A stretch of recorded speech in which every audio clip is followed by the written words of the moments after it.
En ce temps-là, Jean le Baptiste s'est trouvé avec 2 de ses disciples. Posant son regard sur Jésus, qui allait et venait, il dit, « Voici l'agneau de Dieu. »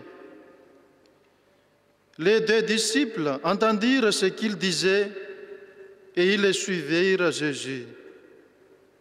Se retournant, Jésus vit qu'ils les suivaient et leur dit, « Que cherchez-vous » Ils lui répondirent, « Rabbi, ce qui veut dire maître, où demeures-tu » Il leur dit, « Venez et vous verrez. » Ils allèrent donc, ils vinrent où il demeurait, et ils restèrent auprès de lui ce jour-là. C'était vers la 10e heure, environ 4 heures de l'après-midi. André, le frère de Simon-Pierre, était l'un des 2 disciples qui avait entendu la parole de Jean et qui avait suivi Jésus. Il trouve d'abord Simon, son propre frère, et lui dit, « Nous avons trouvé le Messie, ce qui veut dire Christ. » André amena son frère à Jésus. Jésus posa son regard sur lui et dit, « Tu es Simon, fils de Jean. Tu t'appelleras Képhas, ce qui veut dire Pierre. »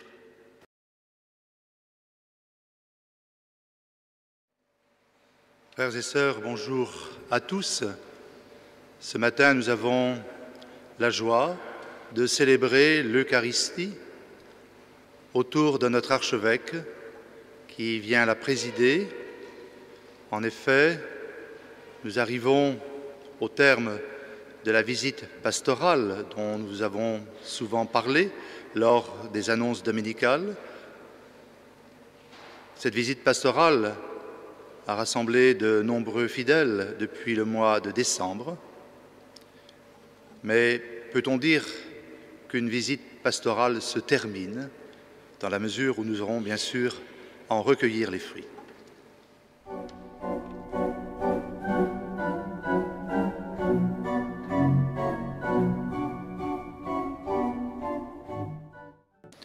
Mes amis, nous le savons, nous sommes tous appelés à la sainteté,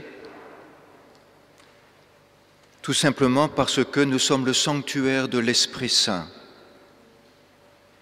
Comme le dit saint Paul aux Corinthiens, comme il le dit aujourd'hui à nous, si nous sommes le sanctuaire de l'Esprit Saint, nous sommes le sanctuaire de l'Esprit qui sanctifie.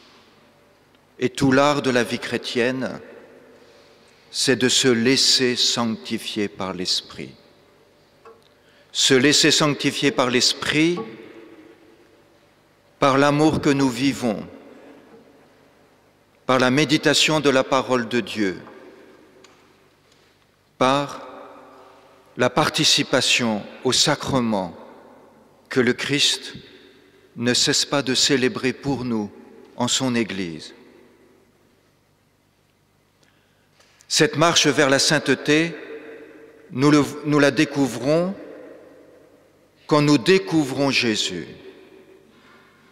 Comme nous le voyons dans cet évangile, nous suivons Jésus et Jésus voit que nous le suivons. Nous le suivons à tâtons, nous le suivons avec des questions, avec des doutes, avec des joies. Nous le suivons de façon plus ou moins lucide, de façon plus ou moins juste, mais nous le suivons. Et la trace fondamentale pour savoir si nous le suivons, c'est que nous le cherchons. Cherchez le Seigneur Jésus. Se retournant, Jésus vit qu'ils le suivaient et leur dit « Que cherchez-vous » Et nous le cherchons parce que nous reconnaissons que parmi tout ce que nous savons, parmi toutes les connaissances qui viennent jusqu'à nous, et parmi tous ceux qui nous les enseignent, il n'y en a qu'un qui est Rabbi, ce qui veut dire maître. Nous reconnaissons qu'il n'y a qu'un seul maître pour nous enseigner les chemins de la vie, Jésus lui-même. Et ainsi, nous pouvons lui poser la question, Rabbi, ce qui veut dire maître, où demeures-tu? Et nous entendons la réponse du Seigneur Jésus, venez. Jésus ne répond pas à la question où il demeure. Il répond tout simplement, venez. Nous connaissons ces paroles de l'Écriture, venez à moi, vous tous, qui peinez et ployez sous le fardeau. Mon joug est léger, mettez-vous à mon école, venez. Et cette réponse de Jésus est si simple mais si belle, venez. Venez avec votre liberté, venez avec tout ce que vous portez, venez vers moi. Et voici la promesse que Jésus nous donne, venez et vous verrez. Voilà ce magnifique futur, et vous verrez. Et ces deux disciples ne sont pas déçus. Ils ne disent pas, il ne nous a pas répondu. Ça veut dire que nous ne cherchons pas des réponses toutes faites. Nous ne cherchons pas des certitudes qui, une fois qu'on les a connues, nous laissent sur place et nous n'avançons plus, rassasiés d'orgueil dans ces certitudes que nous ne cessons pas de rabâcher.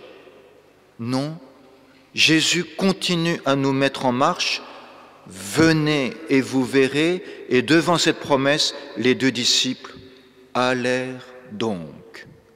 Ils ont continué leur chemin qui est animé par ce qu'il y a de plus vigoureux dans le cœur de l'être humain habité par l'Esprit.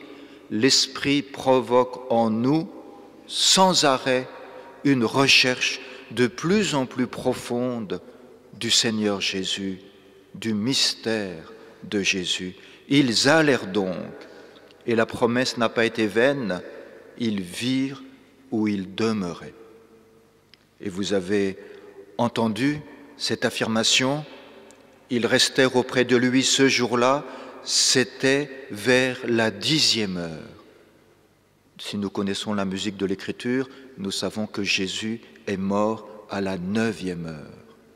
Dans l'évangile de Saint Matthieu, la 10e heure, c'est la résurrection, c'est le ressuscité. Dans le langage juif, c'est aussi l'heure du Shabbat qui est célébrée parfaitement, c'est-à-dire c'est l'heure de l'alliance. Nous nous découvrons enfants bien-aimés du Père des cieux, comme Jésus, le Fils unique. Cette 10e heure, c'est l'Eucharistie. Cette 10e heure, c'est l'Eucharistie où tous ensemble, avec le Christ, nous allons dire notre Père. Mais évidemment, pour trouver le Seigneur Jésus, pour le chercher, il nous faut Jean-Baptiste. Jean-Baptiste qui dit « Voici l'agneau de Dieu ».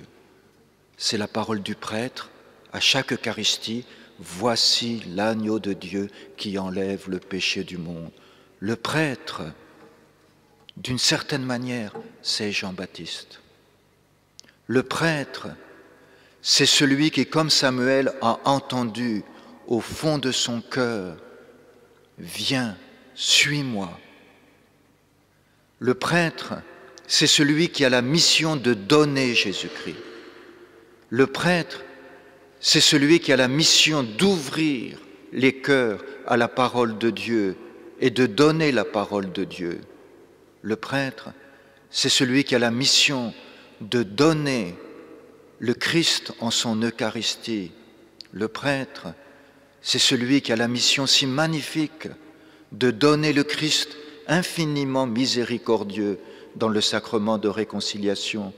Le prêtre, c'est celui qui, dans l'histoire chrétienne, personnelle, humaine, de chaque homme, de chaque femme, de chaque enfant, de chaque vieillard, de celui qui vient de naître, de celui qui était perdu d'amour pour se marier, de celui qui devient parent, de celui qui est sans papier, de celui qui vit la maladie, de celui qui s'approche de sa mort, de celui qui vit une situation personnelle difficile ou au contraire une grande joie, de celui qui cherche à prier, de celui qui cherche, dans toute situation de vie heureuse et douloureuse, le prêtre est toujours là pour dire « Ne crains pas, voici l'agneau de Dieu, voici Jésus ».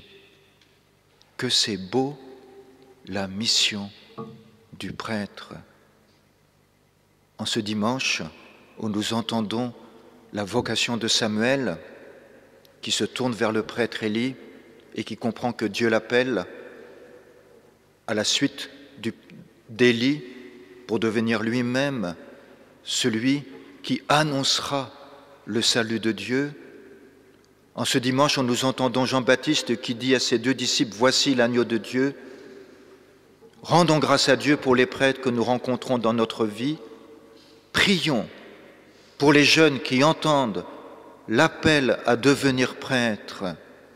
Que c'est beau d'entendre cet appel.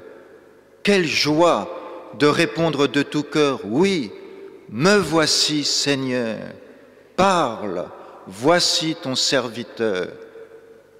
Que c'est beau quand nous entendons le prêtre qui nous dit à chaque Eucharistie « Voici l'agneau de Dieu », de marcher à la suite du Christ et de dire personnellement au Seigneur Jésus « Merci de m'appeler à la sainteté, sanctifie-moi dans l'Eucharistie à laquelle tu me fais participer.